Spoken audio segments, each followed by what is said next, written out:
you ready? What?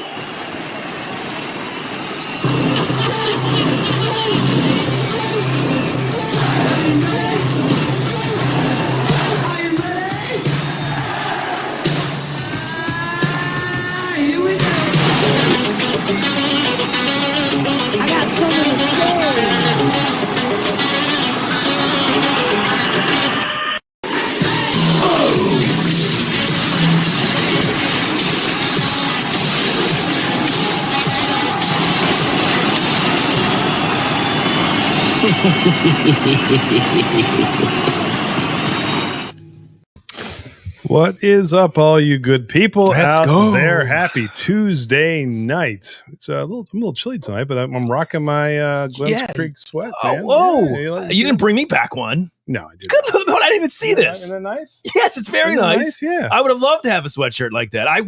That's my gig. You know what? I thought of you absolutely 0 times out there with all the good stuff I brought back, which that's what best friends do. That's what best friends. Don't worry, it's giving me an excuse to go back out again. Ask Dave if he has those available on his website. I'd like to have one. Well, we'll see. That would fit me much better than you. Yeah, I'm the hoodie guy. You're the Def Leppard t-shirt guy. Yeah, I'm bringing sexy back. It's all good. It's very nice. This is it was a super fun experience. Welcome to those of you who are joining us tonight. We have they are from Glens Creek Distillery out in Frankfurt, Kentucky. I cannot wait to tell you all about my trip out there, meeting David. What a cool guy.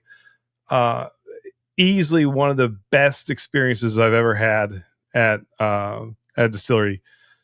Not just fantastic whiskey, but the history, the stories, just kind of this is what when people drink whiskey and they talk about a story that goes with it. When you're sitting around, it's not just another bottle. There's a story behind every bottle. I could go back, and I think David said I had a couple hours to hang out with him, and next thing you know, like 4 or 5 hours had gone by. We were just talking and having a good. It was one of the best experiences I've ever had at a distillery. I kept texting you, say you got there at 3 o'clock, and 5 o'clock comes, 6 o'clock comes. I got to text him. Andy, how's it going? You picking a barrel? Not yet, not done yet. I'm like, Andy, you've been here for 3 hours.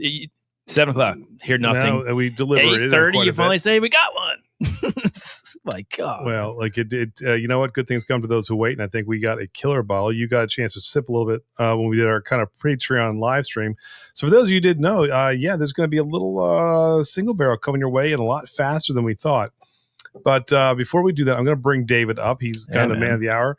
I told him I would play him something, a little bit of an inside joke that's leading to the name of our single barrel, which will make perfect sense very soon. For those of you who didn't see the live or check us out on Patreon, we did a little bit of release. But Todd, this is one of my favorite clips, and as soon as that's done, David will be joining us, which is absolutely fantastic. But awesome. You remember this, don't you? I wish I didn't.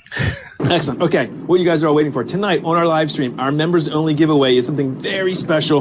We are giving away our top 5 whiskeys of 2020 to a lucky winner. Those are going to be the Knob Creek 12-year Select, the Wild Turkey Rare Breed Ride, the Rare Breed Masters Tier 17, the Old Crow Double Barrel 47, and then the Maker's Mark's P90X. All absolutely amazing bourbons that you can't find easily that Andy has. One lucky member will get it. So we can't wait to see you tonight, 8:30 p.m. And we'll have some fun. Cheers. I'm at the beach. That's where the live stream will be. And there he is. The man from Glens Creek who got to see the other side of Todd with Maker's Mark P90X. Because how about that? P90X, yeah, that's a good one. I mean, in my defense, 5 years ago, starting my whiskey journey, that kind of sounds like a Maker's Mark, wood finishing series. It also sounds like a very, very famous, health, fitness, whatever you call P90X. And I didn't put 2 and 2 together because I don't know. But kind of deep down, what was funny was Old Crow Double Barrel 47 was always one of the favorites too. That was because Old Crow Double Barrel 47. Yep. But what would that even be? Nothing. But you know what? You read it. I just gave him the list of names, and I said it with such conviction. So let's. I was right about one of those things. Let's do this. Said you can't. They're not easily get. There's a tie with the Old Crow Distillery. David, I'm going to give you the floor, my friend. What's up, David? And we can talk about the experience that I had when I went out to Frankfurt again. Just a killer time, but. For those in the whiskey world who may not know about Glens Creek, about you, about your journey, just give us the 50,000 foot overview about Glens Creek, who you are, and just some of the magic that you guys are doing out there in Frankfurt. And thank you for being here. Hey, my pleasure, guys. I had a great time with you too. That's why we spent so much time. That's Anyway, right. Don't feel bad, Todd. You know, when I started this whole thing back Thank you, in David. 2011, I probably had tasted 5 bourbons in my entire life. All right. I'd say 95% of the time it was mixed with Coke. I was an absolute novice. I didn't really know much of anything. And, but you know, you learn in time. That's all part of it. If you don't know something, you do some research and you learn a little bit. But I started distilling in 2011 at home and pretty much self-taught. So I was just distilling in my garage, kind of as a hobby, just for fun, and doing a lot of experimentation, trying to understand. You know, you hear a lot of stories in bourbon, you hear a lot of things, and you think, well, is that true? You know, how much difference does the water make? How much difference does the yeast make? How much difference does the grain make? And so I conducted all kinds of experiments to try to understand those things a little better. And it was, you know, it was just for fun, I guess. And it went on for about 2.5 years or so. And then someone mentioned to me that they knew this cool old distillery for sale. And I don't know, I guess I'm a sucker for cool old things. And my ears perked up, and you can go online and research Old Crow, the history of the place, the history of the brand, the history of the person, Dr. James Crow. And it just seemed, you know, at that point, it's like, oh, well, maybe I should start a distillery, which had never occurred to me during the 2.5 years that I was experimenting in my garage. I was just doing this for, you know, because it was interesting. And so I bought the place in January 2014. It was in pretty rough condition. You know, had been closed in 1985, and it wasn't ever actually abandoned, but it was never maintained. That's kind of the important part. And so just to get this building kind of cleaned up and, you know, get it in shape to start a distillery. And, you know, it's one of those things that if you want to get a federal permit to distill, you have to either own or have a long-term lease on a property. So you have to take a risk before you can even start.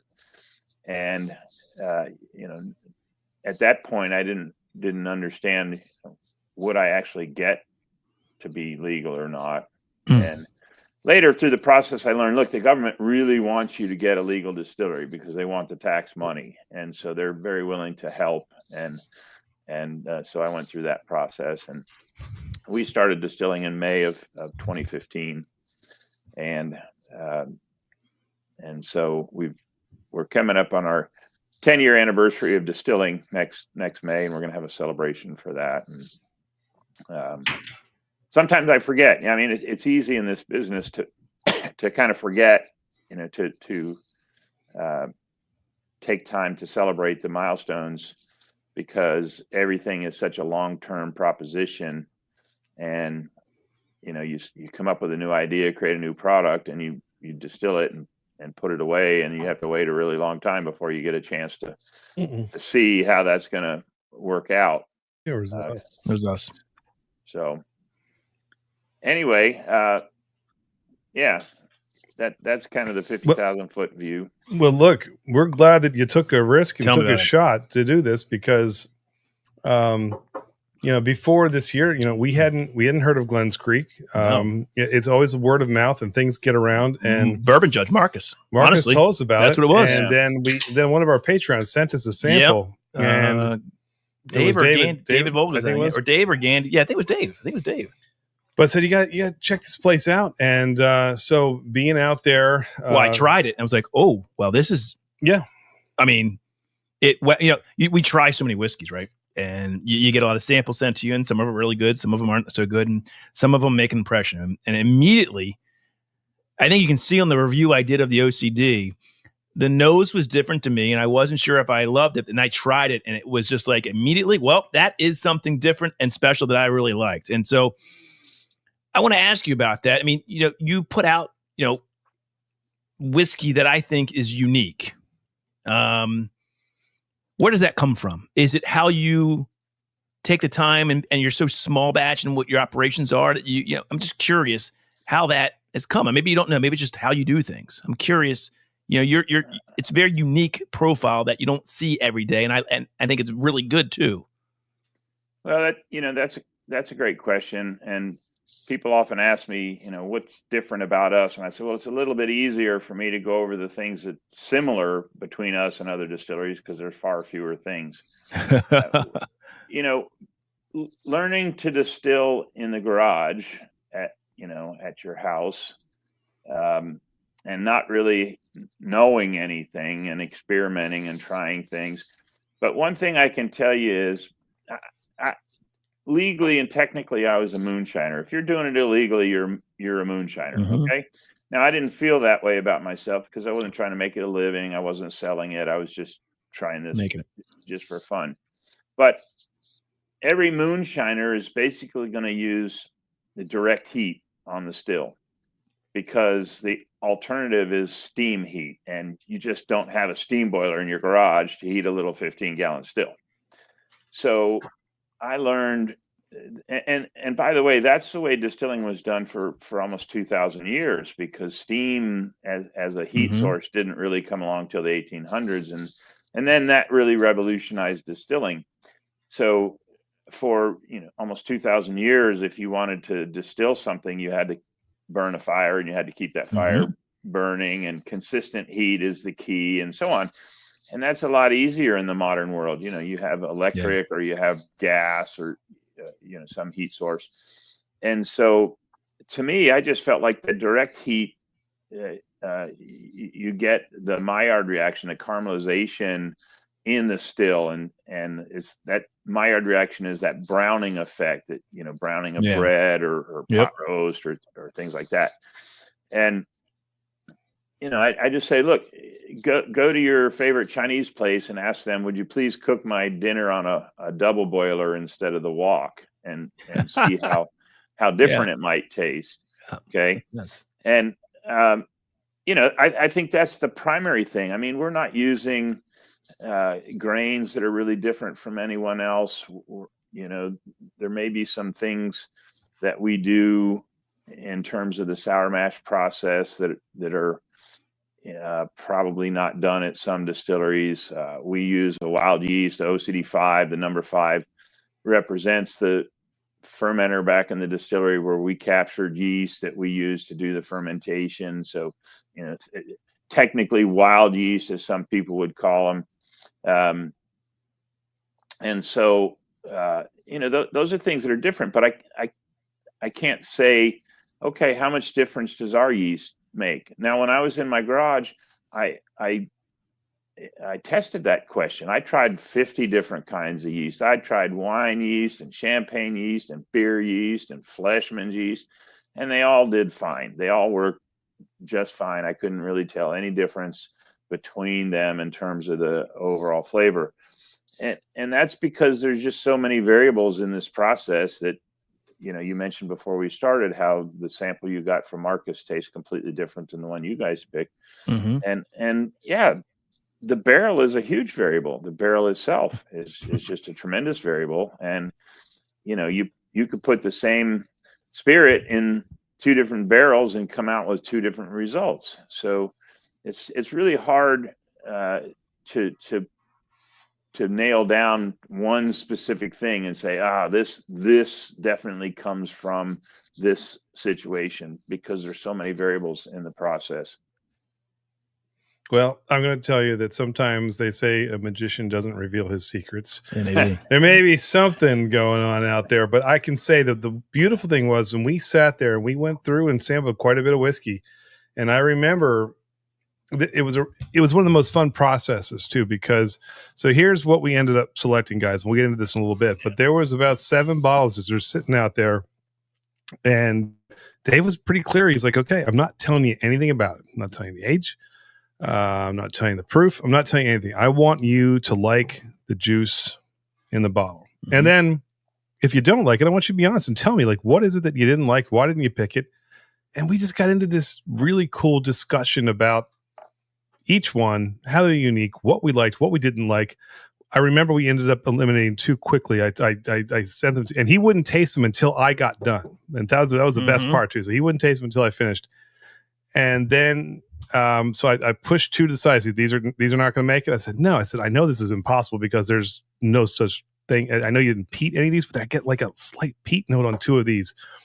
And he tastes them and goes, I can see where you get that.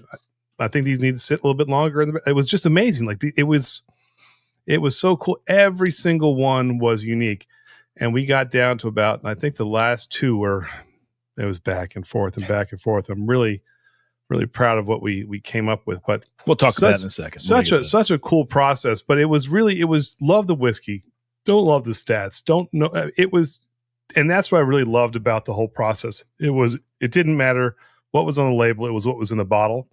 And it almost just encompassed everything about Glen's Creek. That's what I really liked about there. It was, here's what we do, here's who we are, and enjoy it. And that's exactly what it felt like every second that I was there. So yeah, hats off to you, man. I mean, I absolutely fell in love with the juice there. The facility was like stepping back in time. It really was a wonderful experience. Great conversation. Just Vicky is very sweet, and she was very welcoming. You guys were just could have been kinder. So yeah, I just personally want to say thank you. It was the most fun I've had in a long time.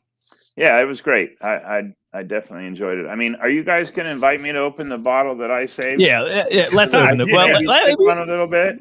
Yeah, let's do that. I mean, you know what? I'm going to give this to the people a proper intro. Yeah, let's do it. I do have one thing I got to. I got one with an actual label. Oh, you have the label. Let me get. Let's pull it. Let's see. This is our bottle, guys. That's true. It's already been bottled, labeled. It's pallet. I think next week. Look at that. This is coming fast. It's out tomorrow. Tomorrow. I love it, guys. All right, let me do a proper intro for this one too. I'm sorry. This is the way my brain works, David. I got to do this. Right. Hold on. Let me. Let's go. I mean, wipe up my glass here. Get a fresh glass. You're gonna love this, Todd. Hold on. I got my very own, Glen's Creek. Oh, I don't have that either. I have one of those. Yeah, I don't have one of those either. One of them. You gotta. Well, hold on. When you come back, I'll show it. We also have another pretty cool gift from this barrel that we appreciate you sending us, Dave, because that's never been done. We've done a few picks, and that's never happened, and we love that. So thank you for doing that. All right, here we go. You ready? You guys are gonna love this. Ready? I think this is one. Here we go. All right, pull that up. Without further ado, here's the newest 21090 barrel pick. Oh, you're gonna show What you guys are all waiting for? Oh, I love it. Tonight on our live stream, our members only giveaway is something very special. Oh God. I can give you what you want, but you got to come home with me. I got some good old loving and I got some more in store. When I get through throwing, We are giving away our top whiskey.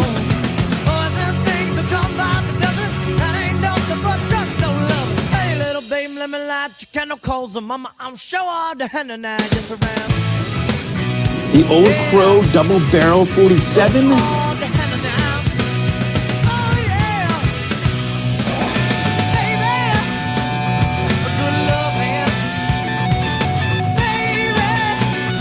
Absolutely amazing bourbons that you can't find easily that Andy has.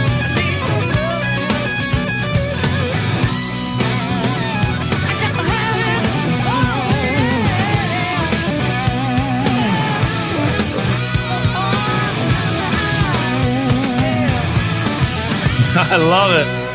Yes. Oh, I love it. Cheers, I'm at the beach. Oh, yeah, turn that off.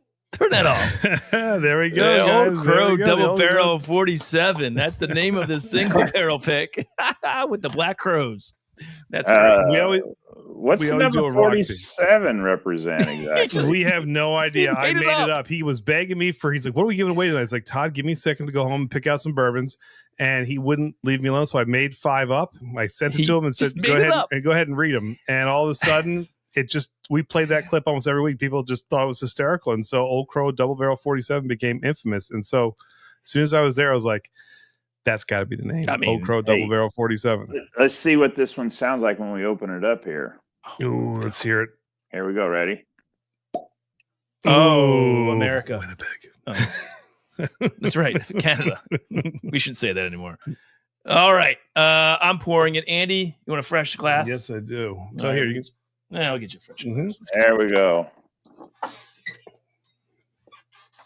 All right. So, Andy, you picked this out of 7 or so different barrels. 7. Mm-hmm. They were all OCDs, right? Yeah. What do you think about that, Dave? Your first drinks of it out of the bottle. What do you think?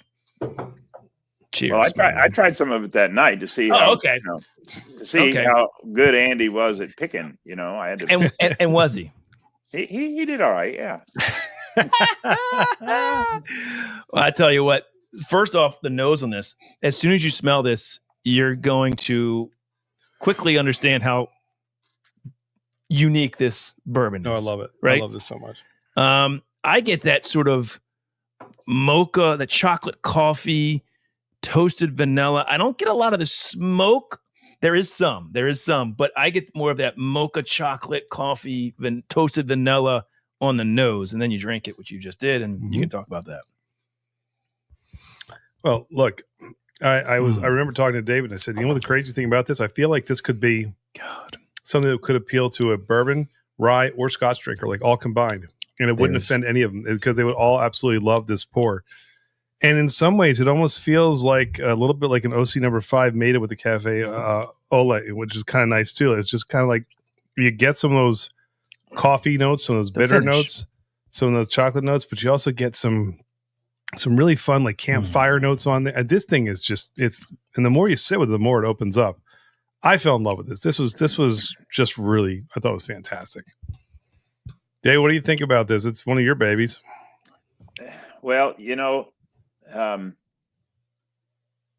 it's very good. I think it's sometimes hard for me to say those kind of things, but I listen to other people. If other people say that, then I could say okay.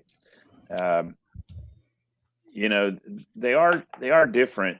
What I did for you was I just went over there and I found 6 barrels. I pulled the samples.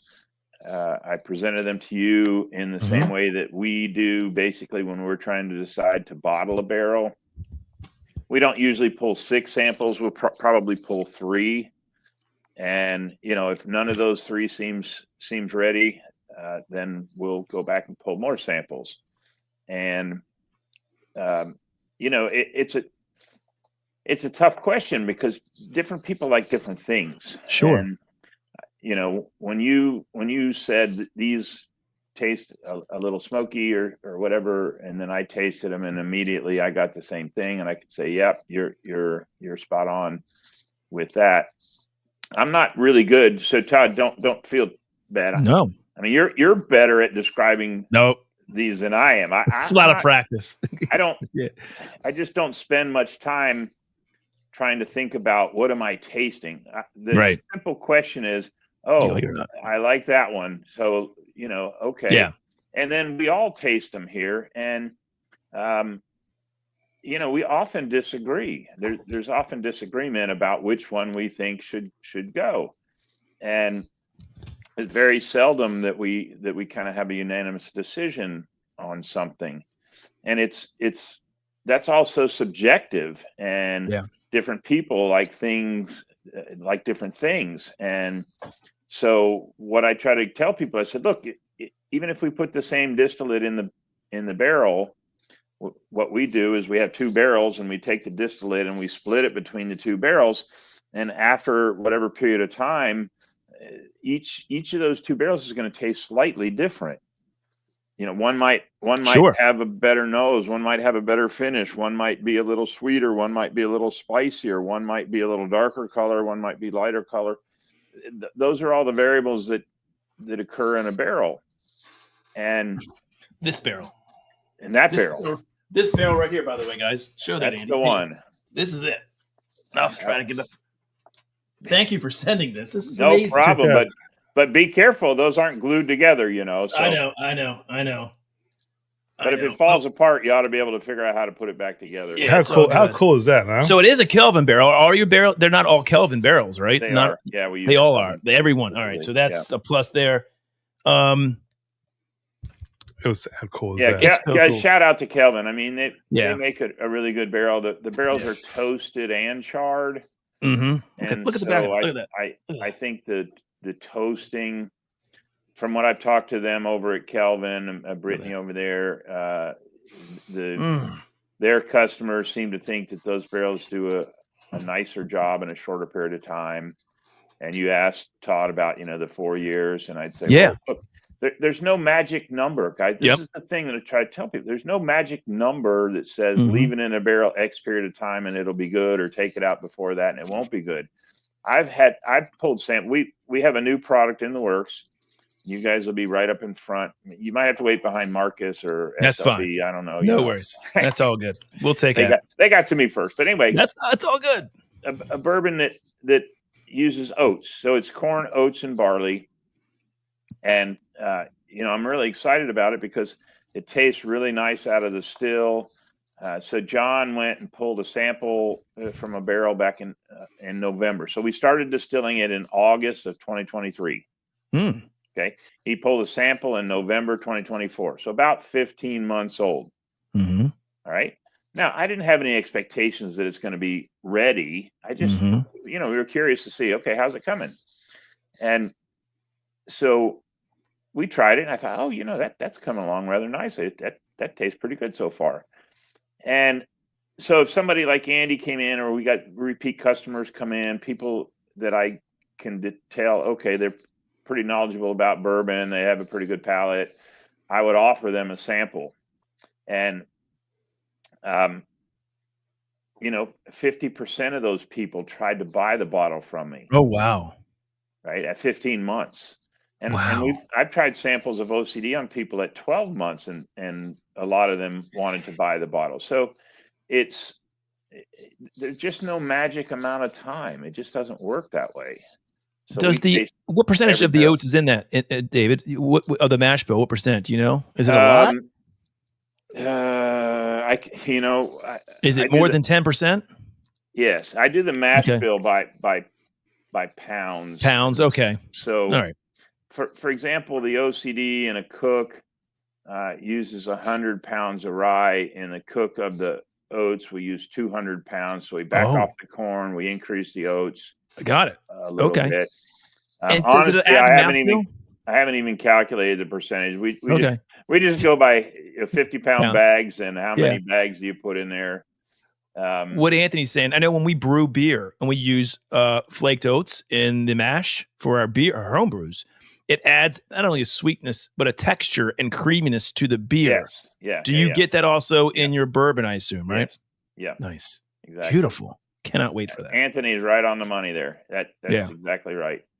And there you go. So that was an idea that John had to try to use oats, and we also have some heirloom corn varieties and various things in the works. So it's you get an idea, you test it, and then you wait a long time. Yeah, no doubt.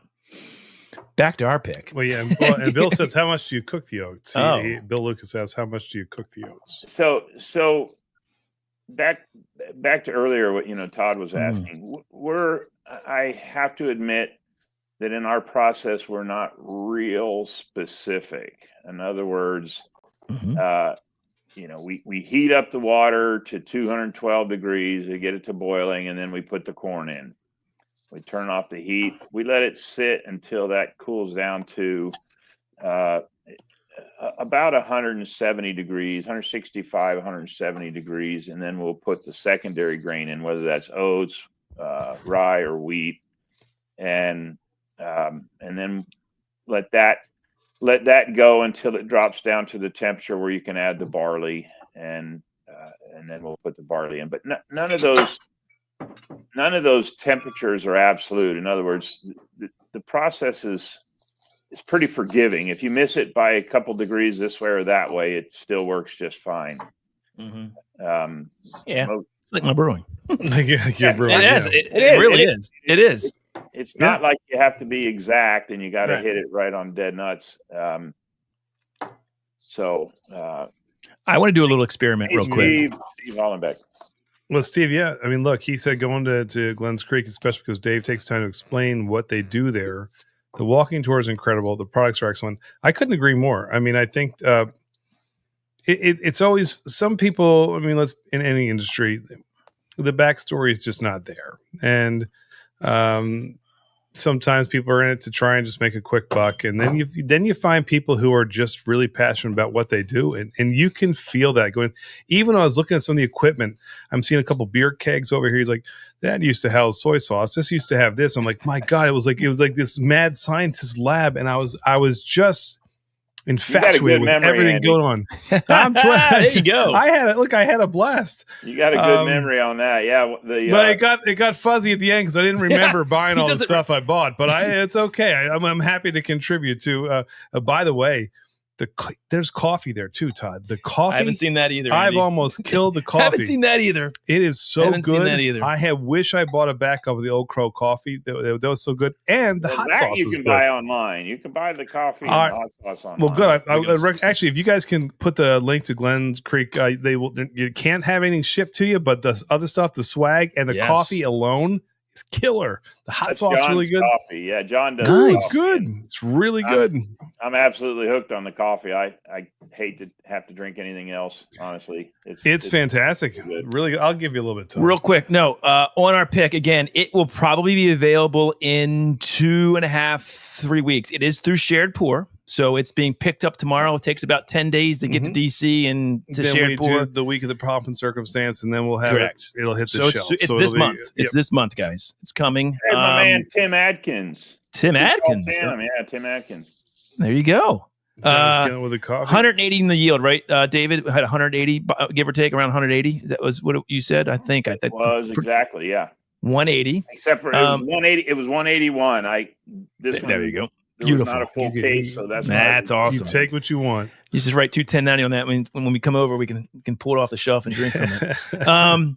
And then we were still waiting for the price from Jay from Shared Pour, but it will be through Shared Pour. And we will limit this, guys. So don't worry. There'll be a limit so it can trickle down to all of our, hopefully, as many as we can Patreon members in the lower tiers because we want everybody to experience this. You're going to try this. It's just that good. I did a little blind, not a blind, but a vertical here, Andy. So on the left is our pick. In the middle is the judge's pick. This is all OCD. And then this is the OCD you picked up at the store when you were there. Okay. I want to just quickly, and you don't have to do this, but I'm doing it. I want to go through and just see how different these single barrels are. We just talked about how they all are different. So ours, you talked about, again, the notes.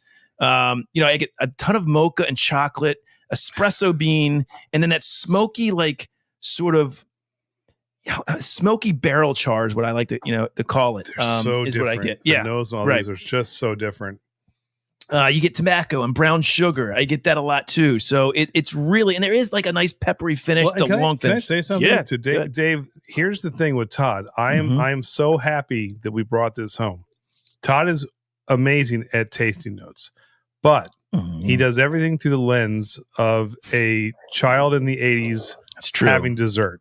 He can make anything, whether it's cereal, I'm having a Twix, hard whatever. time with this. And this one threw him for a loop. He couldn't put some sort of dessert to it. It's and I made him think a little savory bit. And I liked that. And layered. It challenged him a little bit, which was great. Bold and smoky. It's smoky barrel char and smoky, like toasted vanilla and mocha coffee is the best way I can explain it. The finish gets that sort of black pepper and brown sugar. It's a long finish. It lays on the back of the tongue and into the chest. It drinks. I think the proof is 106. By the way, it's 4-year-old, 106 proof. I think it drinks bigger. And listen, it's a great proof point because we just released 150 proof whiskey. Well, but by the way, David tried that. So that's that right. was the one. It's a sidebar, but so I took out the Corbin Cash, and so I brought him a bottle that's still awesome to try, and then the Tanger, and then I said, okay, here's a little. I said, since you wouldn't tell me anything about these, I'm not telling you anything about this. You can't read the stats in the bottle. And he really liked it. It was funny because Vicky came over and it's 150 proof, and she stuck her nose in there without any problems. It was like, oh wow, this has a great nose. Now when she drank it, it was a little bit hot for her because it was $1.50. But David dumped right in there, and I think you said the same thing. I can't believe this is only 100. This is 150 proof because it doesn't drink nearly that big.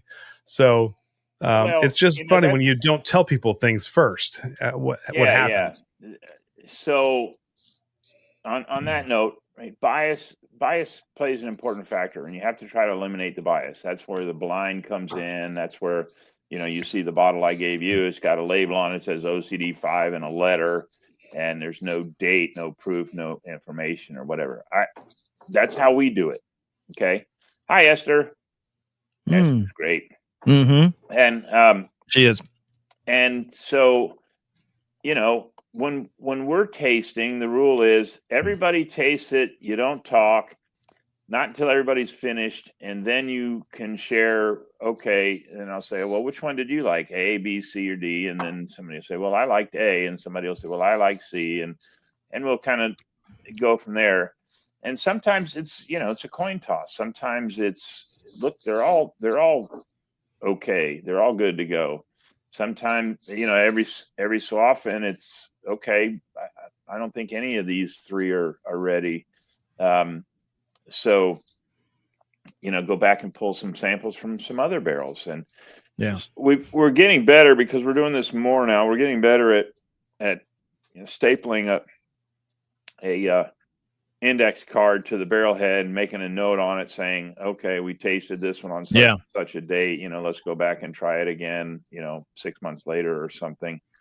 And so it's really hard because different people like different things, and there's no right or wrong answer. And there's no, I've been trying to find the epitome of bourbon, and what is the epitome of bourbon? And of course, there's going to be some disagreements on whatever anybody says there. And so I think, for me, I can tell you this. So that was your barrel 174. Of the 174 barrels that we've done of OCD, 2 of them I can remember. 2 of them stand out as like extra special for whatever reason. Mm-hmm. And that was barrel 28 and barrel 143. And, when I tasted those, when I tasted barrel 28, I remember it. I thought, oh man, is that a honey barrel? I don't know what a honey barrel is. I got very limited experience, right? And I'm thinking, geez, that just tastes kind of really, really sweet. And is that the proverbial honey barrel? What is a honey barrel? I don't even know. So Bob Robinson, the former superintendent who comes to see us regularly and who we created a whiskey for, I asked him, what is it that constitutes a honey barrel? What? Oh yeah, barrel 143. Tim, you're right. Steve has one. That was a banger there. Steve Holmbeck has a barrel 143. Yeah, so does Tim Atkins. All right. And when I tried 143, I just thought, oh my God, that's just a step above for whatever reason. I don't know why. I wish I could say why. Right. And so, but all the other barrels that we've done, they were all good. And sometimes I forget, sometimes I tell people, I said, I don't sit down and drink all of our products every day to remember what this particular barrel of this particular product, the Cafe Olay you have on the table there, we probably are past that barrel now. And I probably, I taste it when we decide to bottle it, and I might not taste it again before it's gone. Yeah. And we're not trying to hit a consistent flavor profile. We're not trying to make Wild Turkey 101 every day and hit that consistent flavor profile. These are single barrel. They're going to vary as long as they taste good. Let's be. Then that's all that matters. Well, I got to tell you. You're trying all 3 now, right? Oh, that's the beauty of it. They're all so unique, and I've never been somewhere where every single sip from a different barrel was just so different. It was just a different experience. It's crazy. It was really cool. So we just went through the judge's pick is in the middle. This OCD pick, or just single barrel that Andy picked up. This is barrel number 170. What's our barrel number? 170 what? 4. Yeah, so 4 barrels different. They all taste. I mean, there are some similarities, but if you blinded these, you would say there's no way it's the same whiskey. Yeah. I mean, this, or made by it's. I don't think I could tell you that, because ours is smoky barrel char and like mocha coffee, and the Judge's is very more of a traditional sort of what I think of a Kentucky bourbon whiskey with more sweet notes and spice, And then this OCD, the 170 is more like ours. There are some sort of smoky, savory components to it, but it's still a little bit sweeter than ours. It's more I fruit think flavors. this is an outlier. This is just I think the one You we of course picked picked is it. really different. I think it's different. And I just think that's what adds. I think that adds to the excitement around this release. Is it's just very different, but different is good in such a tasty way. I'm not going to lie to you. Absolutely, I adore this pick. This is. I remember the next day calling Todd and saying, "All right, man, this is not the traditional bourbon," and I know I've said that to you before, but I swear I think this is it. This is a winner. I'm going to stick with that. You guys, I will say are this: gonna love this. we've done. I don't know. We haven't done a lot. We've done maybe 7 or 8 single barrel picks over the last 2 years.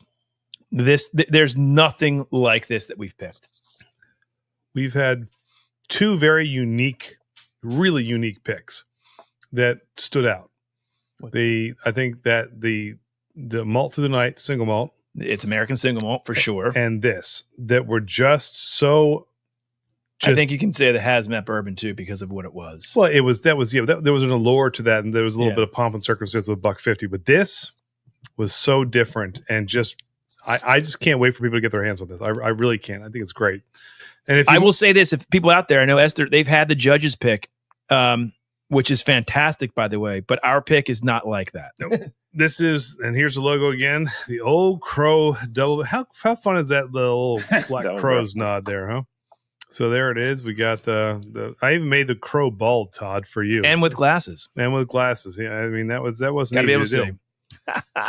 do. No, I can't wait for that. If anybody has any questions for Dave, we'll certainly try to get to them. I want to also talk about Cafe Olay, because I will say this, and I'm going to be doing a couple of reviews of not only our pick, but we don't have much left, but going to save that for our own review. But I had never had Cafe Olay until Andy brought this back.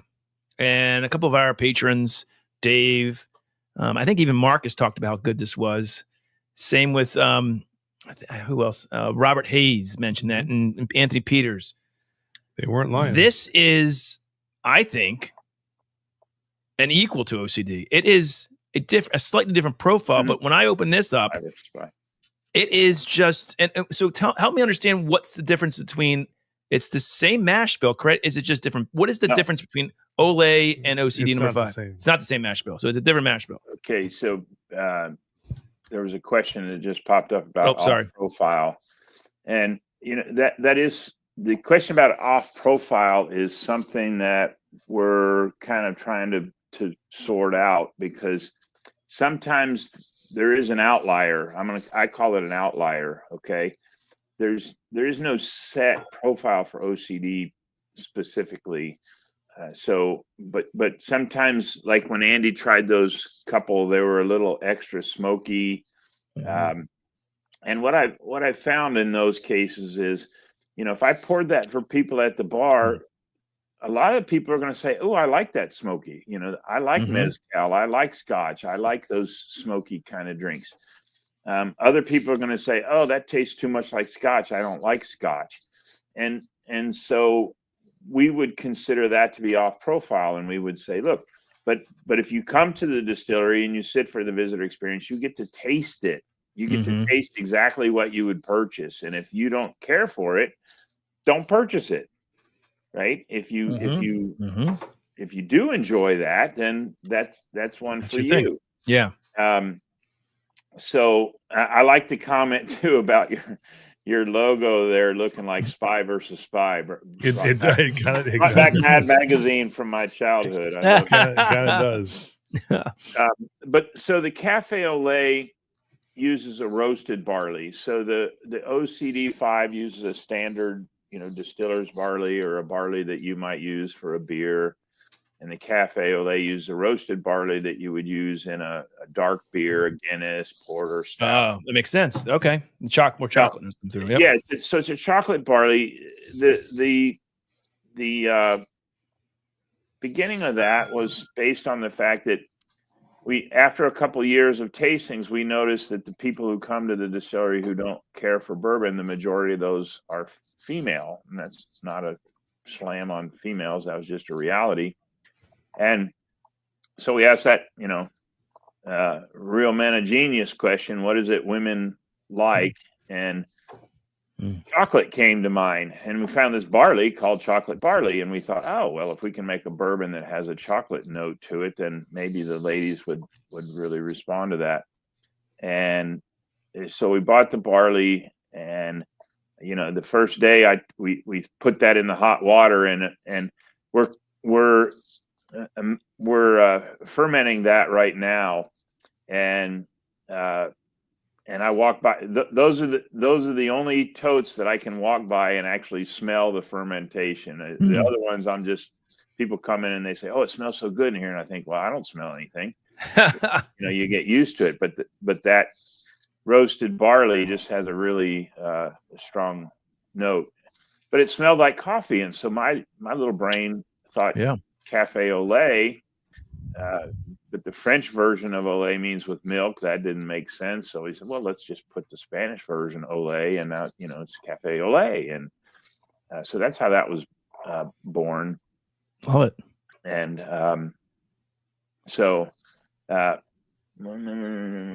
big fan of that too, by the way. What? The Cafe Olay was so. Oh, well, I want to try a couple there and just. Yeah, Corey says when David was with the judge, I guess you were on his show earlier, late last year, refreshing to hear how he has a method to what he does, and it's not chasing the demand to increase production. It could jeopardize the quality. That's my question to you, David. As you grow in sort of, I don't know, notoriety, people start tasting your product, groups like ours and judges and anybody else who's coming through. Are your plans to scale up? Are you going to keep it the way it is? What about single barrels? Can more groups come in to do single? I mean, do you have the ability to do all that? We appreciate you letting us come in and pick, because I know it's not, you don't have a lot of single barrels going out. Well, so in terms of single barrels, I'm trying to tell people now, look, I have to be careful, because if I let everything go out as a single barrel, and then we don't have enough to supply our distributors in the few markets that we are in, we're in, Kentucky, Wisconsin, Minnesota, and the Minnesota distributor also has rights in South Dakota and North Dakota. So technically we're in those states too. And, I'm constantly having to look at the inventory and seeing how much of the inventory do we have that's past that 4-year age statement requirement that we could allow somebody to take. Now, in the case of you or the judge or SLB, the benefit is that people who are in wherever, Wyoming or California or New York can purchase the product and have it sent to them, whereas I can't ship it, right? Legally. The loophole is to go through Washington, D.C. So to me, that's a benefit to our customers to be able to say, hey, here's a chance for you to purchase it. As I recall, the price on Shared Pour, and I don't know the background of membership or whatever, I don't know what the requirements are. But when I looked on Shared Pour and looked at the price of it, they actually were selling it for less than what we sell it for. Wow. Now, I don't know if there's shipping charges. I don't know. I didn't go through a purchase, so I don't know the whole detail. Okay. There is. But the price wasn't jacked up in terms of the actual price. Okay. So, to me, the benefit is all of our customers out there, our fans who really want to get it, but can't make the trip back to Kentucky again. Some folks come here, I had some guys today from California. I mean, that's quite a trip to come. And it's quite a compliment too, right? It's a big compliment. Well, I mean, we've had people from all over the world, and you mentioned it. So the issue for me always is balancing the demand with the supply. That's always a challenge in any business, but in particular here, because those two things are separated by years. Okay. They're not separated by days or weeks or months. They're separated by years. We distill it today, we put it away, we wait several years, and then at some point we can bottle it. And so you never know what's the demand going to be in 4 years, 5 years, 6 years, who knows? And so I have to tread carefully into expansion. And so we haven't advertised. You said, you didn't know anything about us until I think you found out about us through the judge or something. Who found out through, I think, SLB, and it's a SLB and Bourbon Judge. And the SLB was a result of one of our fans connected us to SLB, and then that set off a whole bunch of interest. Yep. And then Marcus was in Kentucky doing a barrel pick, and they made a reservation, and he came in, and I didn't even recognize him because he looked different than he does on his show. And I said, "What brings you to town?" He said, "Well, I'm here to do a barrel pick." I'm here for you. What? You have a store, or what? Why are you doing a barrel pick? "Oh, I got a YouTube channel." I said, "What's your channel?" He said, "Bourbon Judge." I said, "You're the judge?" I said, "That's funny, man." He didn't have his glasses on. Yeah. He had a hat on. He just looked entirely different. See, Dave, when you see me, I look exactly the same. I'm bald and have glasses. I stick out like a sore thumb. Let me just tell you. One of my weak points is I'm horrible at recognizing people out of context. I used to work with some folks. I'd see them at Home Depot, and I think, I think I know that person, but they don't have their safety glasses on or whatever. And so anyway, I have to look at it from the standpoint of, a pick with you guys could benefit some of our customers. I see a lot of the names here. I know these people, Liz, Esther, Tim. Yeah. These are our people who, I hate to call them fans, but they're big fans. Support. Yeah. And support you. And if some of the folks that have been here before can get a bottle of OCD without having to drive back to Kentucky. Yep. That helps our customers. That helps your customers, and I think it's a good deal. And in other cases, sometimes, like the other day, somebody came in and they said, "Oh, you do barrel picks?" I said, "What's the group?" "Well, it's just 4 guys, and we just want to buy a barrel. We just want to buy a barrel." And I'm thinking, I don't want to not necessarily do that, but at the same time, I have to manage the inventory to make sure that we don't start running low on product that's of an age and ready to go. So that's always the challenge. I'm very grateful that people enjoy our stuff. Tim says he's a fanboy, David. Yeah. He says you can say it. He's a fanboy. He is. Oh man, that's great. He's a defender too. He's a defender too, because if those damn spammers on Facebook, I don't know how Facebook algorithm can be so damn smart that it can't find the spam that always says the same thing. "Hey, Todd, did you get a bottle yet? If you haven't got a bottle, I have some." I get it. I get it all the time. Yep. Yeah. It's ridiculous. It's ridiculous. Every day I got to go in there and hide those damn comments and stuff. But anyway, what other questions have you got in the last few minutes? I don't have to go anywhere. I mean, still at the distillery, as you might see. Either way.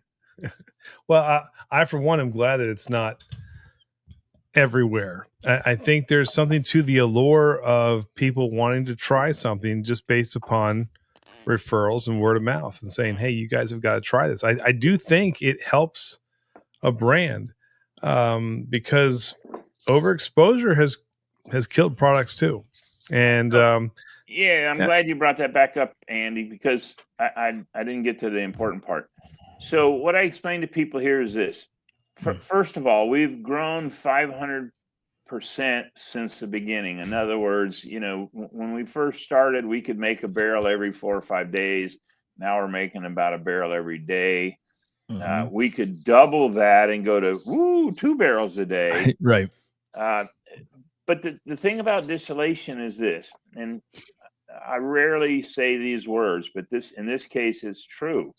The only way to grow to some significant level is you have to use a continuous column still.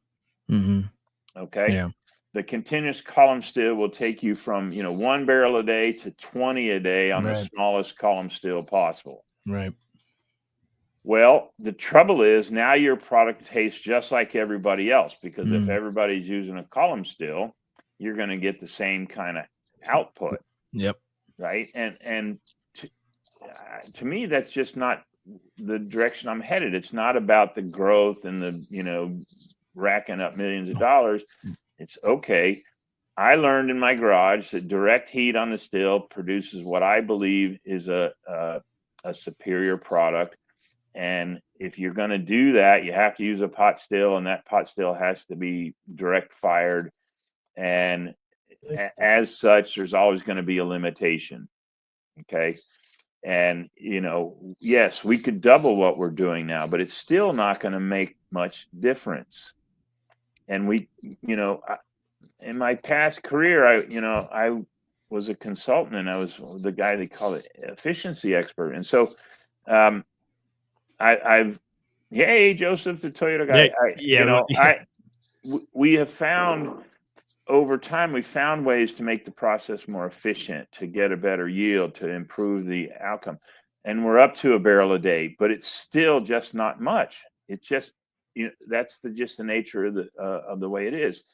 So don't ever expect us to be in 30 states or whatever. It's just not, and at least not as long as I'm alive. When I'm gone and somebody else has it, if they want to put in a column still and do that.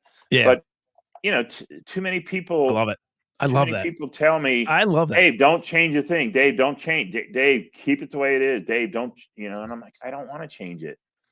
Yeah. So yeah. Thanks, Bill, for it. Well, yeah, I haven't gotten to the Cuervito Vivo story, but yeah. Anthony wants to know more about that. He loves it. Cuervito Vivo is a recreation of the Old Crow recipe that was given to us by R.W. Robinson, who was the superintendent here at Old Crow back in the day. And so Cuervito is Spanish. It means a little crow, and Vivo means to be alive. But technically, Cuervito in Spanish means a little black bird, because the Hispanic people don't differentiate between the different types of crow. So you got ravens, you got crows, you got magpies, you got all these. There's like 26 different varieties. Blackbirds. Yeah. What's a little bald bird? I think a raven, Andy. I'm pretty sure it's a raven. I think it's a raven. I think it's a raven. So anyway, I get a cease and desist letter from Jose Cuervo that says that really? Do you realize that Cuervito is Spanish for a little crow, and Cuervo is Spanish for a crow, and therefore you're infringing on our trademark and whatever? Really? Yeah. Wow. And unbelievable. So no, to be fair, it wasn't Jose Cuervo. It's lawyers they put on retainer. These big companies hire lawyers on retainer who, in order to make money, they have to find something to do. Yep. So then anyway, we fire back a letter saying, gee, thanks for your suggestion that we change the name, but we'd rather not. And then they dig in a little deeper. And so, and I told the attorney right off the bat, look, I don't give a shit if I have to give up the name. I'm not, I don't have $1 million invested in that brand. We only sell it here. You're not making money on this. It's not even sold anywhere but the distillery, I'll put another name. So we went back and forth with what are we going to call it? For a while we were blacking out part of the name, calling it the redacted Spanish name bourbon. And so finally a visitor one day said, well, you should flip them the bird. And then another person said, yeah, turn the bird upside down and call it flipping the bird. And So I said, I like that. So I do too. I should have brought the artwork in here. We've got the artwork already done for it, and the bird's tail feather has a middle feather that kind of sticks a little further. That's up than great. the That's other. awesome. How is that? And I've never tried it. I can't wait to try some flipping the bird. But what's different about that compared to Cafe Olay and OCD?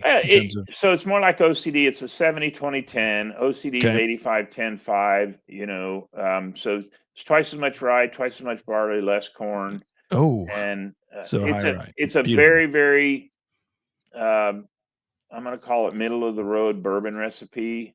Okay. I mean, a lot of bourbon recipes are right in that vicinity of the ratio of grains is pretty typical. So I wouldn't call it particularly unusual. And Andy, I don't know where the threshold is to be called high rye versus not. You know, I don't know what the number is. Nobody is going to say a number, but it is, you know, twice as much rye.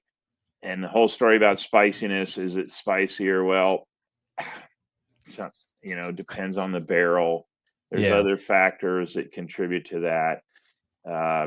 It's a popular one that we have, and not quite up in the ranks of OCD yet, but it's the second most popular product that we have. So you know, when I got the cease and desist letter, you know, my first reaction was I was a little proud. I'm like, oh boy, we've arrived. We've been noticed by, you know, this gigantic brand. So, and then I found out from my attorney, well, no, these attorneys are using artificial intelligence to scour the internet for any examples that and you hit, and so then they can generate revenue by sending a letter. So anyway, you know, I honestly, I thought I might get sued by Jim Beam first, you know, for OCD. Oh, for OCD? But we're really careful. I'm respectful. I don't want to tread on anybody's trademark. The Cuervito, I thought, you know, that doesn't sound anything like Jose Cuervo. Is it that anybody would possibly think that there's any similarity there?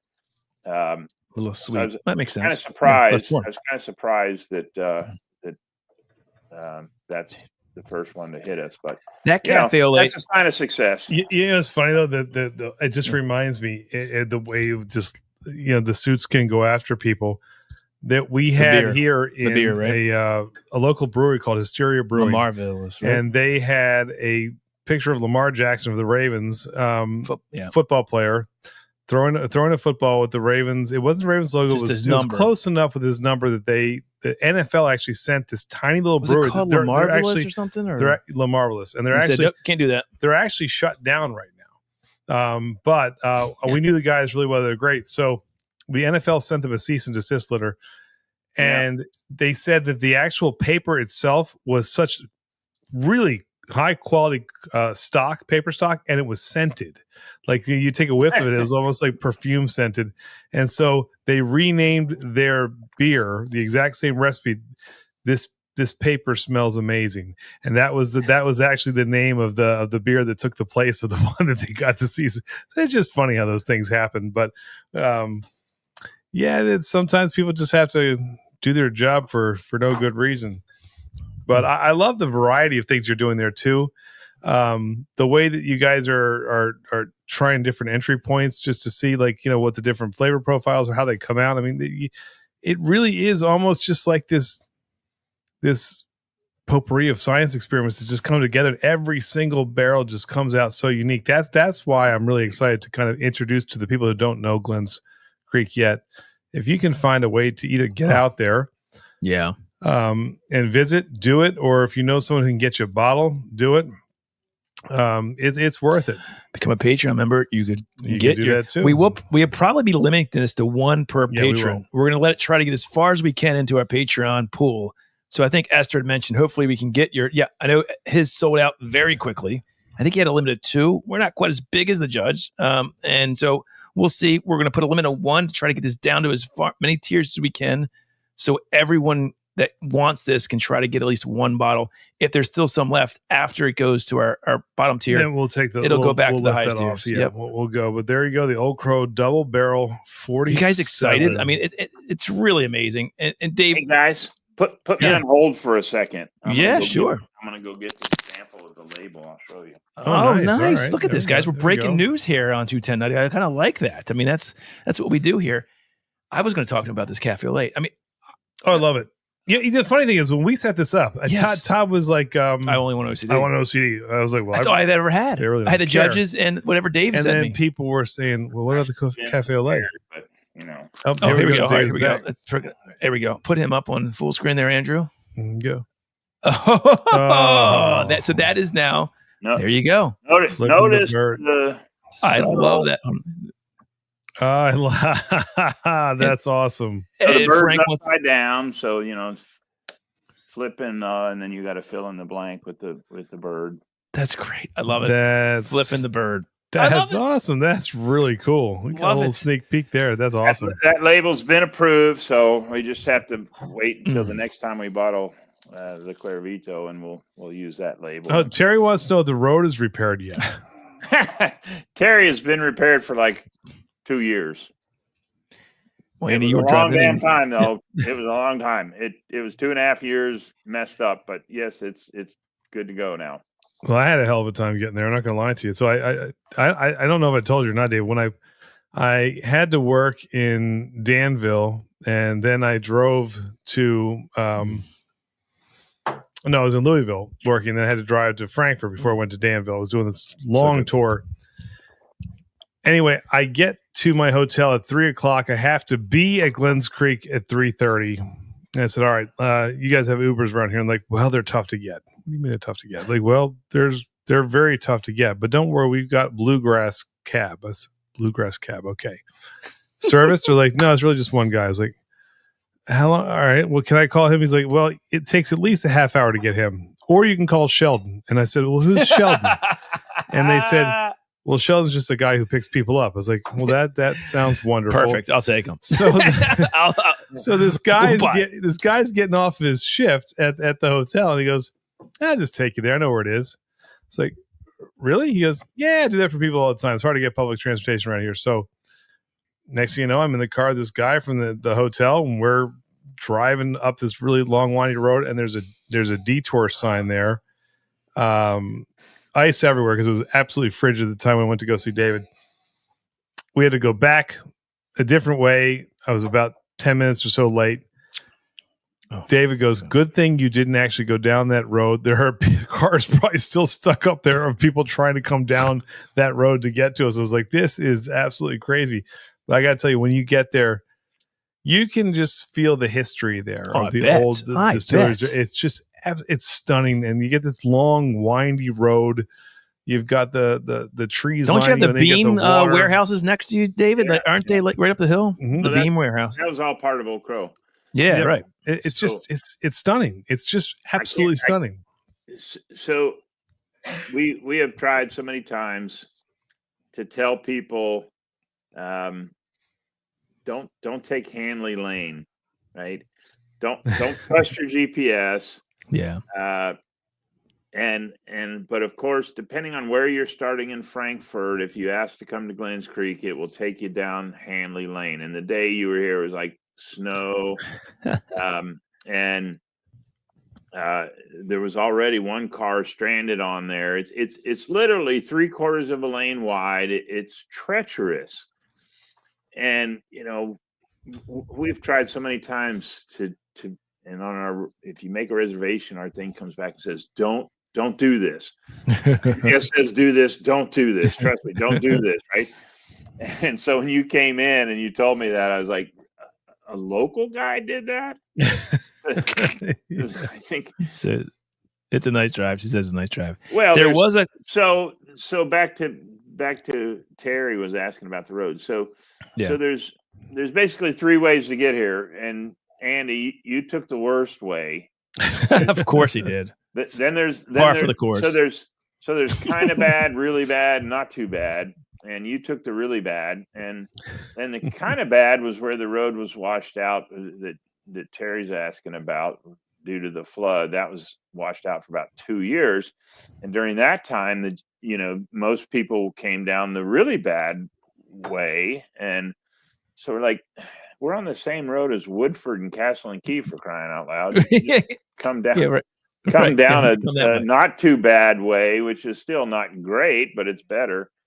And so, yeah. It was funny because when I came in from Louisville, I decided to at least drive to the distillery first just to pass by it. So I was like, I can have an idea of where I'm going, but I really want public transportation for obvious reasons. Yeah. We're going to be sipping on some whiskey. We're smart here at 21090. So I came in the exact opposite way. And yeah, you did. I think I went in the right way the first time, but when my buddy from the hotel took me, we were all kinds of all over the place. Like, oh my goodness gracious. Worth the trip. Absolutely worth every question. Second in the car. Was not fun. to talk more about the road structures around OCD or Glens Creek. We have a good friend. You tried the Hazmat bourbon from Corbin Cash. He makes a wonderful sweet potato whiskey. They can't really call it that, but it's I don't know what he's going to call it, but it uses sweet potatoes in the mash bill. Mm-hmm. And Liz B asked David, how's the pumpkin mash doing? Is this true? Is there a pumpkin mash that's out there? I did distill that, Liz, and well, when you come to visit, I'll let you try a little bit of it. Different. The few people that tried it immediately said green bell pepper. Oh, now that was before the wood. I've got some. Yeah. Okay. Some wood right now. Just checking that out to see how it's going. That was just a crazy experiment because I tell people, I said, look, every green plant on the planet has sugars present, and those sugars can be fermented and distilled. Mm-hmm. Now, a lot of them won't taste good or they won't produce a lot of sugar. I had read that in colonial times, distilled pumpkin was something that was done. Not regularly, but to some extent. So what humans have learned to do, man, is make alcohol out of whatever they have. Whatever. Make alcohol. Just need the sugar. You need the sugar. That's all you need. Need the sugar, right? Yeah. And so there's really four things that you're interested in. And the first is the ingredient is abundant. The second, therefore, makes it inexpensive. But the third means it has to taste good. And then the fourth is it has to have enough sugar to make enough alcohol to make it worth your while. Yeah. And so we figured out a long time ago that grains are good, fruits are good. Potatoes can be turned into vodka, that sugar in its many forms can be turned into alcohol, that agave plant, has sugars. So people figured out a long time ago what the best ingredients are to make alcohol. It's true. I guess they're similar. I didn't get green bell pepper personally, but then again, what made you do a pumpkin mash? What was the impetus behind that? Good word, Todd. Well done. Thank you. I do some crazy things every once in a while. I love it. Few years back, I distilled thistle blossoms, because I thought, why not? Thistles are prickly, just like agave. Maybe they'd make good spirits. I don't know. Does it? Do we know? It tasted like you might imagine a thistle tasting. Yeah, I can't imagine tasting good. See, this is what I loved about the time when I was spending with David, because we were swapping these stories. I mean, this is when we used to brew a lot more than we do now. Yeah, and I still brew. Andy, you don't. Andy, what are you going to do? I was like, I'm going to do a white wine IPA. You're like, you got to be kidding. What is a white wine? I was like, how about your pumpkin? Oh, pour some pumpkin on me. Oh, you had really pumpkin and all these scents. I mean, but it was always like, it was good. What goofy stuff could I come up with? Because I just couldn't rest on my laurels. And I'm talking to Dave. I'm like, man, we're like kindred spirits here. I just love the creative aspect of what he's doing, because that's also what separates people too. It's unique in a distillery. In a brewery, you know what? We can try something funky. And if it sucks, That's guess true. what? 2 weeks later, you dump it. And you got a new batch coming. It's not going to kill you. It's not going to kill production. But in whiskey, you know what? You're taking a flyer on something. And because it's got to sit, it's got to age, it's got to rest. Well, that's the great thing about what he's doing. Yeah. A 1-barrel system. You can't do those flyers. I mean, you're doing a 1-barrel, mash or 1-barrel system. You can do these crazy things and not screw up 30 or 50, barrel, 50 barrel system. So that's great. All right. Any other questions the chat has? Oh, we have some time. We're going to wrap up very soon. Guys, our OCD pick, Old Crow Double Barrel 47, will be coming out. It's one more time. Let's put up here. Dave said it's getting picked up by Shared Port tomorrow. It'll take about 10 days to get to DC, and then we got about a week to get the labels down there, our official tasting notes up on the website, and our Patreon members will get access to it. We don't have pricing yet. Also, in 2 weeks, or is it next week? 1 week. 1 week, we'll be dropping our very first rum. That is going to be the Rum Guns, the Port of Glory there. You can see Todd is the world's first bald cowboy. First bald Bill the Kid. But I think there was more than one bald cowboy. There had to be. Not in Hollywood. Had to be. So that graphics person anyway. I mean, it's this guy right there. That's me, man. I do all this. Awesome. That's why we're so good, Dave. That's why we're so good. He's emailing Dave and he's like, well, which one? Dave goes, which one's Andy? And he's the non-bald one. Yes, it's easy thing to say. Dave's. I'm the bald one, and Andy's the hairy Italian. So there it is, Rum Guns. It's coming. So, hey, we do rum too.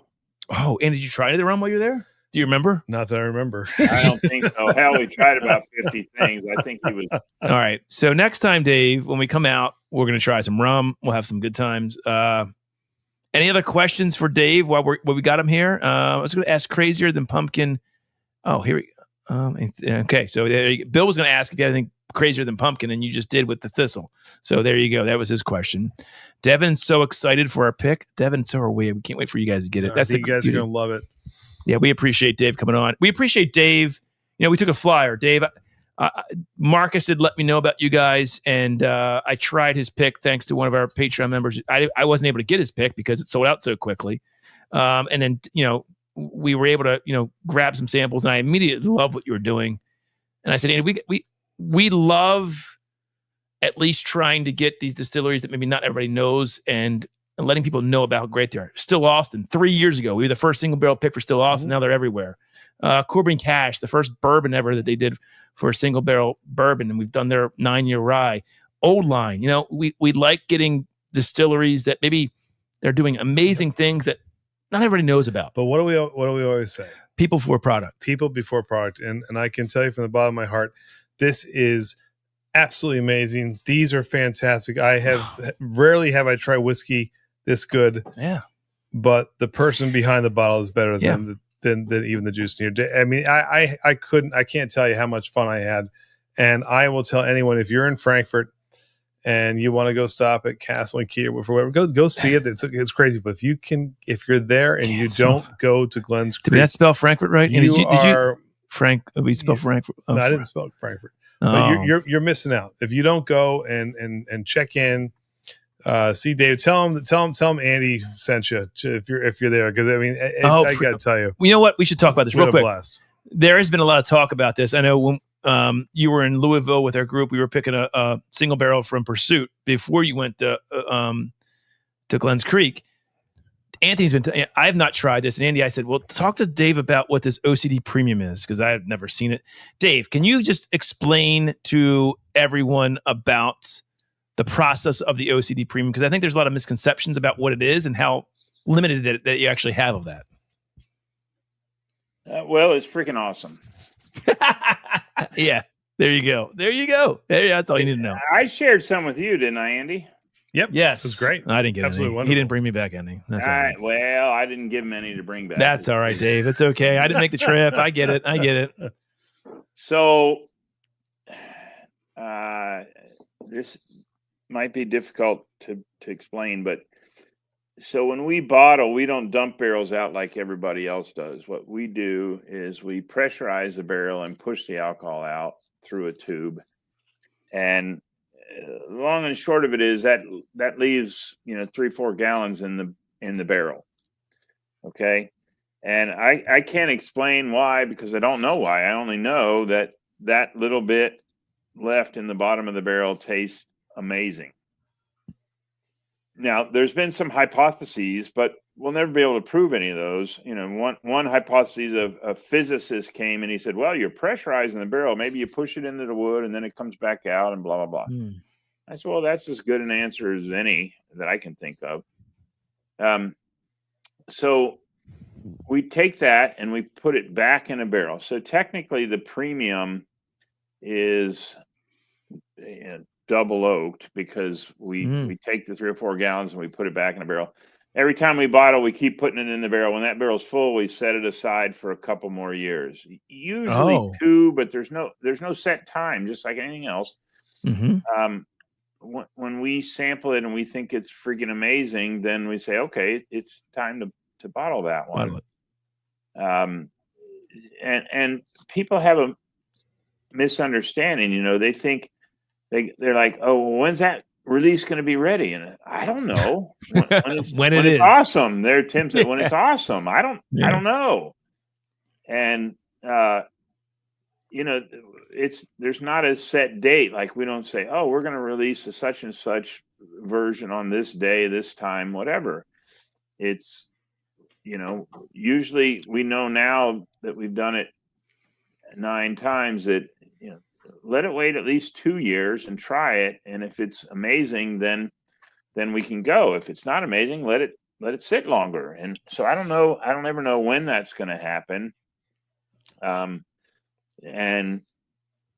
it's frustrating sometimes, because people ask me, and I say, look, we don't do it based on time. Right. Do you always put it in a Kelvin barrel? Yes. All our barrels are Kelvin barrels. And we did have LP did ask what the name behind Glenn's Creek was, for those who didn't know. The creek behind, yeah. Is named Glenn's Creek. Isn't that how they got whiskey down to the Mississippi and down out? Isn't that where it would go to? I don't know if they went down the creek, but they went to the river. Yeah, definitely to the river, probably on a wagon rather than the creek. The creek's not that deep. Yeah, okay. But the creek behind the distillery is called Glenn's Creek, and so that's how we got the name. Real quick, on the premium, I have a question on the premium. Go ahead. So, one, you don't know when how many about a year do you put out? Is there is it one barrel a year? One barrel. Okay. So you have that barrel that you're pressurizing. What happens to the juice that's left in the premium barrel? What do you do with that? Great question. Right. So that's another process that we have called hand filtering. Where give me that. We empty that out, and we just pour it through a coffee filter to remove the chunky char. Give me that. And so that's like the premium. That's like one extra step better. And so save us a bottle label for the premium squared coming very soon. Yeah, premium squared, yeah. So I'll see if I can maybe hook you guys up with the premium squared. I'll take a sample of the premium squared. That's fantastic. I got to tell you what, the release of that is probably the most stressful time of my entire year, because I bet. There's a lot of people who want it. I get it. It's amazing. And I want to make, I hate to disappoint people. I don't like to feel like somebody really wanted it and they couldn't get it. And so, that release to me, because it's so limited, and it's not limited on purpose. It has to do with how much we bottle. So as time goes on, if we bottle more and more OCD, we might get to 2 barrels a year. Right. Well, it's just not going to make a huge difference. You could do like a premium day, right? Where it's like, okay, at 8 a.m. we have, if you do 2 barrels, you have, possibly, I don't know, 400 bottles or 350 bottles. Start getting in line. It's almost like a party. Like, let's. No, you don't want that, huh? You don't want that, huh? No, I'm not a fan of that. So what we have, I'll put in a plug here, and then we'll have to quit this thing. I'm just having a great time, and as Andy knows, we could go on for hours. What we have is called the GCD Vault. Okay, if you go to our website, you'll see a little button that says GCD Vault. What that is you can purchase our regular stuff or the special releases. When that drops, it'll be available on the website. You can purchase it. We'll put it aside, and whenever you can come to get it, it'll be there. I love that. Whether that's a year, 2 years, what I got some OCD Premium here still from 2023. Okay. So how does someone get involved? So just go to your website, guys. Can somebody on one of our Patreon or moderators just put Glens Creek's website on the chat so people can get there? Where would you go, Dave? www.glenskreekdistillery.com. There's a little red button that says GCD Vault. You click on that, you can see all of our products. We can't ship, but we'll hold it for you. Now, what I'm going to tell people is for our standard products like OCD or Cafe Olay or something, you don't need to buy them on the vault. Right. We usually have those in stock. But, when we come up with a special release of something like the OCD Premium or, a hand-filtered version or, when the oats bourbon gets released, we also have an email. We have an email list that you can sign up for to get notified of any of those kind of things. And, we've got a lot of people who they're waiting for that email to come. And when that email comes, they hop on it. They jump on it. And, and so, I don't know. I feel bad because I'd like to have a bottle for everybody possible, but of course that can't happen. It's just the nature of the way that comes to be. That's a good problem to have, right, Andy? Well, David, I always say if you're making everybody happy, you're doing something wrong. Yeah, so don't worry. Probably you're not going to make everybody happy, but it's not. I read comments sometimes that people fuss about, this distillery's, limiting this to create demand or something. No, they're not. We're not. Nobody is limiting anything to create demand. You have to understand, you want a 10-year bourbon, 10-year-old bourbon. Well, somebody 10 years ago had to decide to put that away for 10 years. Yeah. And in our case, the premium is a result of bottling. So the more we bottle, the more we'll have. But the next increment is 2 barrels a year instead of 1. Right. So now you got 400 bottles instead of 200 bottles. It's still not going to be enough. Right. And it's not likely to ever be. And that's not on purpose. That's the nature of how it happens. Yep. Totally understand. As Frank says, that's the ultimate devil's cut. There are people who are going to fuss no matter what stage of life you're in or what you're doing. So it is what it is. But I will say this. I know I said it a couple of times, but if you're out in Frankfurt, just go to Glens Creek. It's worth it. Just go. Just do it. On the way to and get the damn coffee too. God, it's good. Or go online and buy that. Have you had the hot sauce yet? I have. I had the hot sauce. It's on fantastic. What, wings or chicken? What'd you have it on? I'm a big breakfast guy. I had it in my eggs. Oh, your eggs? Yeah, I did a little egg. Yeah, it was fantastic. It was really good. Still haven't shared any of that with me, Andy. No. I make the hot sauce. John makes the coffee. Both of them are really good. I love it. Talented people here who know how to make stuff that tastes good. So and if you ever need a label guy, I'll help you. So hey, he's pretty cheap too. There you go. You can pay me in booze and I'll be happy. That's right. So just give us your next great single barrel release, and Andy's at your disposal. How about that? We'll barter. That's what we'll do. I got a bottle for you. There's only like 6 of them in the whole wide world. Love you, brother. That's so good. Love it.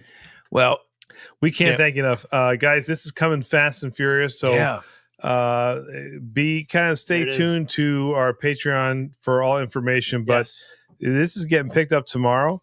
And it's going to be making its way from Frankfurt to DC and then from DC to you all. So we are excited for the release of Old Crow Double Barrel 47. Lewis, thank you.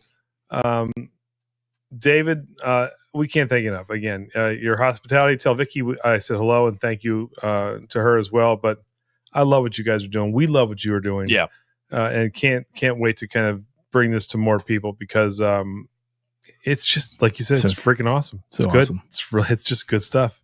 It is. So- I made just a small dent in that bottle. Oh, There you go. I think you like that single barrel we picked there, or I- Andy picked. You know, it's a good one. There you guys go. From that makes me feel good. I'm happy. So all right, we'll do this to end the night. oh no. No. Do the whole We'll thing, right? replay the. Yeah, guys. We'll replay our. Coming in about 2 weeks to our Patreon members. If you're not a Patreon member, join now. It's going to be coming very soon.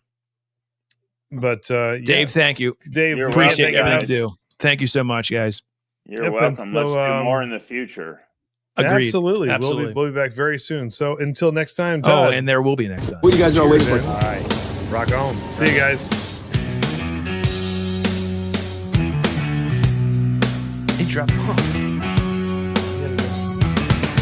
Tonight on our live stream, our members only giveaway is something very special. I can give you what you want, but you got to come home with me. I've got some good old loving and I got some more in store. But when I get through throwing it We up, are giving you away got to our come top back for more. whiskey. Boys and things that come by the dozen, that ain't nothing but drugstore loving. Hey, little babe, let me light your candle coals, and mama, I'm sure all the henna now just around. The Old Crow Double Barrel 47. All the henna now. Oh, yeah. Baby, a good love hand.